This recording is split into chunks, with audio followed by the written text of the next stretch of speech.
یہ آغا جی کیسے آدمی ہیں، کیسے مختلف انداز میں سوچتے ہیں اور کتنا اچھا سوچتے ہیں۔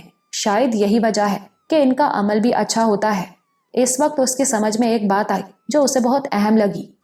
انسان کی سوچ بہت اہم ہوتی ہے کیونکہ وہ اس کے عمل کی بنیاد ہوتی ہے۔ جس شخص کی سوچیں اور خیالات برے ہوں گے وہ اچھا عمل کیسے کرے گا؟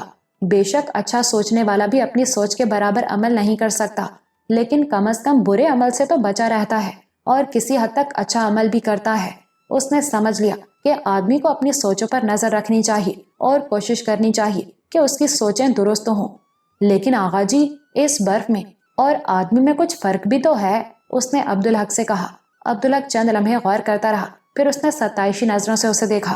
تم ٹھیک کہہ رہی ہو، اس نے کہا، فرق تو بڑا ہے۔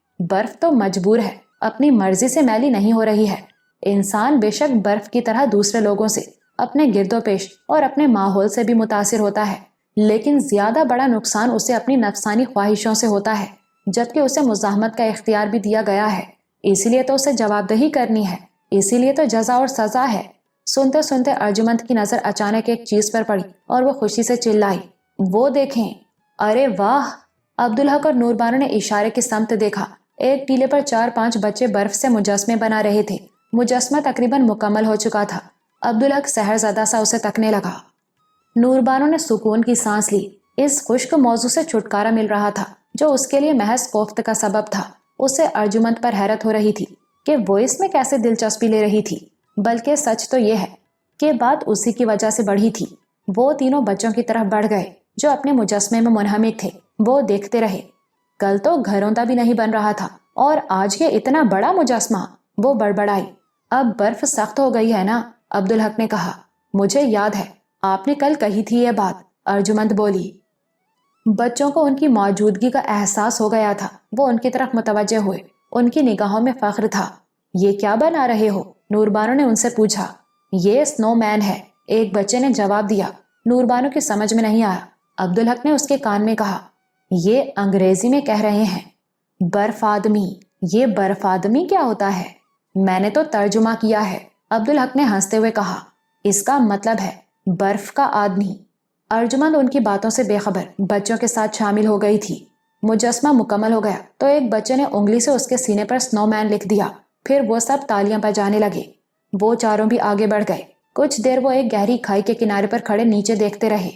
وہاں کوئی چلنے والا نہیں تھا، اس لیے وہاں برف ویسی ہی سفید اور پاکیزہ تھی جیسے آسمان سے برسی تھی۔ اللہ جسے چاہے محفوظ کر دے، جسے چاہے بچا لے، عبدالحق نے خود کلامی کے انداز میں کہا۔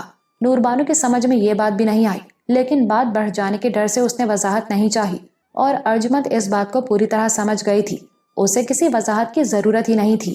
ذرا دیر بعد ارجمند نے کہا، آغا جی اب گھر چلیں؟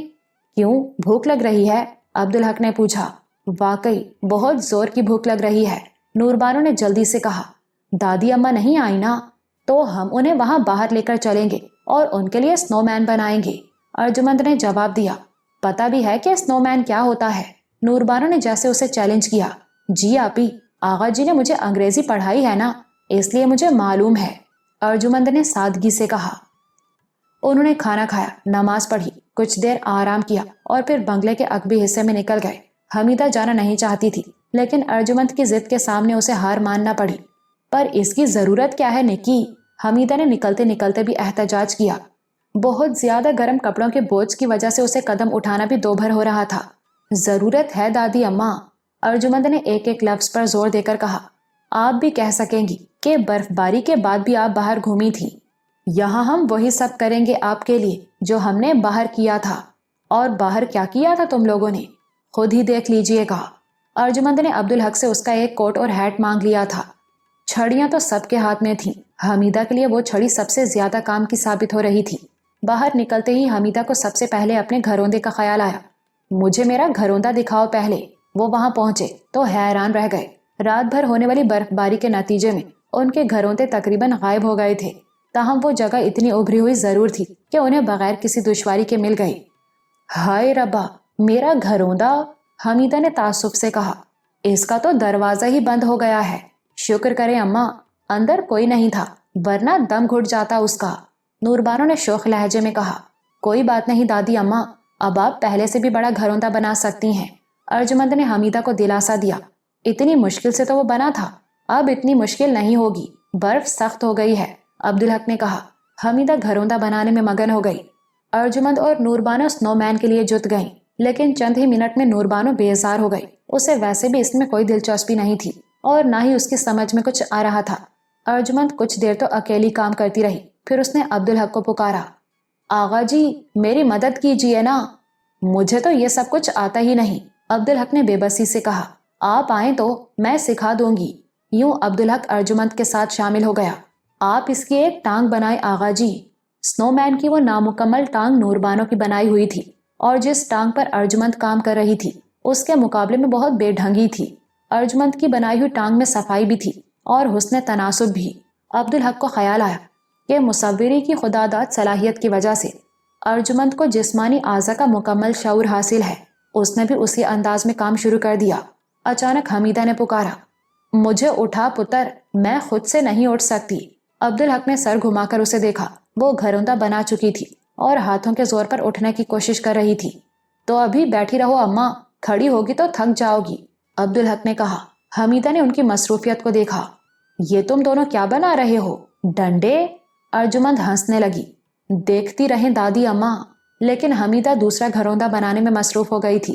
پھر نوربانو بھی تھک کر بیٹھ گئی اور پھر اس نے بھی گھروندا بنانا شروع کر دیا۔ سنو مین کی ٹانگیں مکمل ہو گئی تھیں، مگر وہ ایک دوسرے سے مختلف لگ رہی تھیں۔ عبدالحق نے یہ بات ارجمند سے کہی تو اس نے کہا، آپ فکر نہ کریں آغا جی، میں ابھی ٹھیک کر دیتی ہوں۔ اور واقعی ذرا دیر میں دونوں ٹانگیں ایک سی لگنے لگیں۔ اب میں آگے تمہاری مدد نہیں کر سکوں گا، عبدالحق نے کہا۔ ایک مدد تو کر سکتے ہیں، میرے لیے برف اکٹھی کر دیں یہاں۔ عبدالحق ادھر ادھر سے برف لا کر وہاں ڈھیر کرنے لگا۔ پھر اسے ایک اور خیال آیا، لیکن تمہارا ہاتھ اوپر کیسے جائے گا؟ اس نے کہا۔ ہاں آغا جی، یہ تو ہے، چلو یہ مسئلہ بھی حل کرتے ہیں، عبدالحق نے کہا اور بنگلے کی طرف چل دیا۔ وہ بنگلے میں داخل ہوا۔ اسی وقت شمریز اور نوریز بھی وہاں آ گئے۔ کیا بات ہے سر؟ شمریز نے پوچھا۔ کرسی لے جانے کے لیے آیا ہوں۔ ہم سے غلطی ہو گئی سر، ہمیں اس بات کا خیال رکھنا چاہیے تھا۔ آپ فکر نہ کریں، ہم پہنچا دیں گے۔ عبدالحق نے سوچا باہر کافی کی ضرورت ہے۔ وہ کافی بنانے میں مصروف ہو گیا۔ تھرماس میں کافی بھر کر وہ باہر نکلا تو شمریز واپس آتا نظر آیا۔ اور کوئی حکم سر جی؟ پیالیاں لے آؤ اندر سے۔ باہر نقشہ بدلا ہوا تھا۔ شمریز اور نوریز نے 6 کرسیاں وہاں پہنچا دی تھیں اور فاطمہ اور جینا نے دور دور سے لا کر برف کا ڈھیر لگا دیا تھا۔ یہی نہیں، سنو مین کا اوپری دھڑ مکمل ہو چکا تھا۔ ارجمند کرسی پر کھڑی ہو کر اب اس کے چہرے پر کام کر رہی تھی۔ حمیدہ اور نوربانو کرسی پر بیٹھی تماشا دیکھ رہی تھی۔ عبدالحق کے آتے ہی جینا بنگلے کی طرف دوڑ گئی۔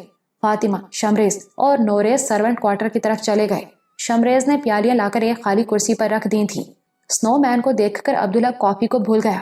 ارجمند کا تناسب اعضاء کا شعور واقعی غیر معمولی تھا۔ اوپری دھڑ اور ٹانگوں کے درمیان کا تناسب کمال کا تھا، اور ارجمند نے اس کے کندھوں پر چیسٹر ڈال کر تمام بٹن بند کر دیے تھے، اور اب وہ گردن پر کام کر رہی تھی۔ عبدالحق نے سوچا، اچھا ہوا کہ میں نے کوٹ کے بجائے چیسٹر دیا۔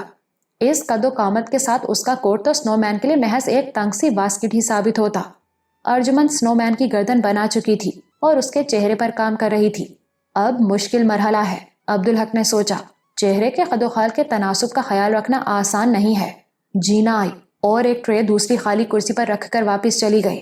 ٹرے میں بڑی پلیٹ پر ابلے ہوئے انڈے تھے، لیکن کسی کو پتہ نہیں چلا۔ وہ سب سحرزدہ سے ارجمند کے متحرک ہاتھوں کو دیکھ رہے تھے۔ پھر چہرہ بھی مکمل ہو گیا۔ ارجمند نے سنو مین کے سر پر ہیٹ ترچھا کر کے لگا دیا۔ عبدالحق کی سمجھ میں نہیں آتا تھا کہ وہ کیسے اس کی تعریف کرے۔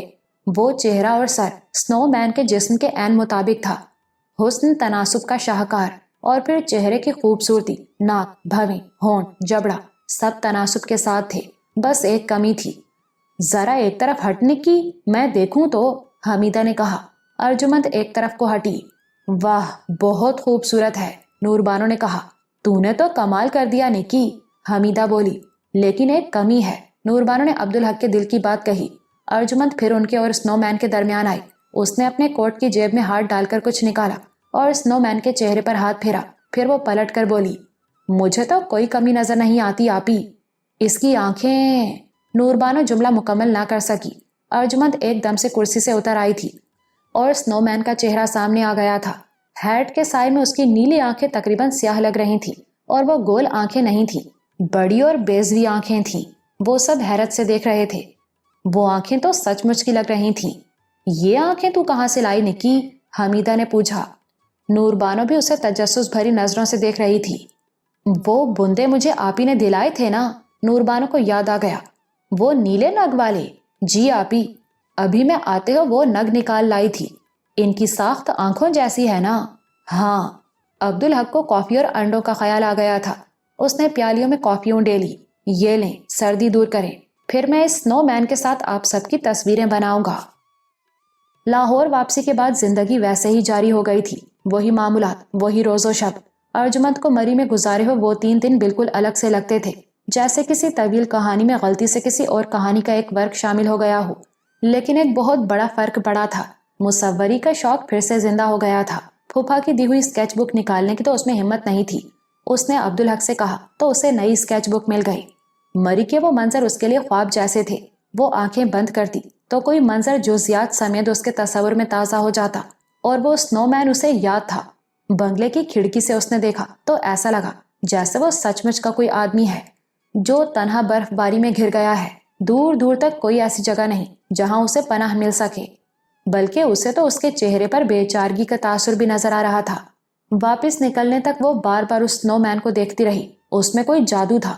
دور سے دیکھنے پر وہ بہت لمبا اونچا نہیں بلکہ ایک عام آدمی دکھائی دیتا تھا، اور جیسے وہ کوئی آئینہ تھا۔ وہ جس باطنی کیفیت میں اسے دیکھتی اس کا عکس اس کے چہرے پر نظر آتا۔ وہ خوش ہوتی تو وہ مسکرا رہا ہوتا، وہ خود کو تنہا محسوس کرتی تو وہ اسے خوفزدہ دکھائی دیتا، اس کے دل میں دبی ہوئی محبت سر اٹھانے کی کوشش کرتی تو وہ عبدالحق بن جاتا۔ وہ بے روح تھا، لیکن شاید دیکھنے والے کی روح کا ایک حصہ وقتی طور پر مستعار لے لیتا تھا۔ اس میں شاید انسانی باطن کے تمام رنگ تھے۔